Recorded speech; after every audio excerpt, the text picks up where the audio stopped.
হ্যাঁ, আমি মোটা হয়েছি। কিছু সমস্যা নাকি তার জন্য? না, মানে কারো যদি কোনো ক্ষতি হয়ে যায় এটার জন্য তাহলে আমাকে বলতে পারো। আমি চেষ্টা করব ক্ষতিপূরণ করার। না, না সিরিয়াসলি আমি এটা বুঝতে পারি না।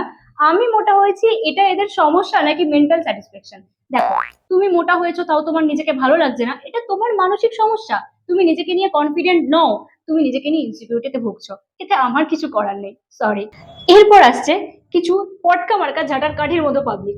দেখো, এরা কিন্তু নিজেরাও জানে যে এদেরকে কোনো রকম স্লিম টিলিম কিচ্ছু লাগে না। বরঞ্চ উল্টে এদেরকে না খেতে পাওয়া অপুষ্টির শিকার বলে মনে হয়।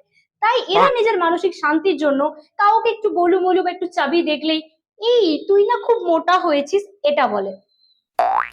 বাট হ্যাঁ, আমি জানি আমাকে কিন্তু রোগা মোটা সবাই খুব ভালো লাগে, কজ আমি নিজেকে খুব ভালোবাসি। আর আমি যথেষ্ট কনফিডেন্ট নিজেকে নিয়ে। এই যে মামুনি, তোমাকে বলছি, বাড়িতে যাও, ঠিক করে খাওয়া দাওয়া করো, তুমিও পারবে। কাউকে দেখে মোটা চাবি এসব বলা বন্ধ করো, হিংসে নয়, চেষ্টা করো, পারবে। তাই বলবো, তুমি রোগা হও বা মোটা, সবার আগে নিজেকে ভালোবাসতে শেখো।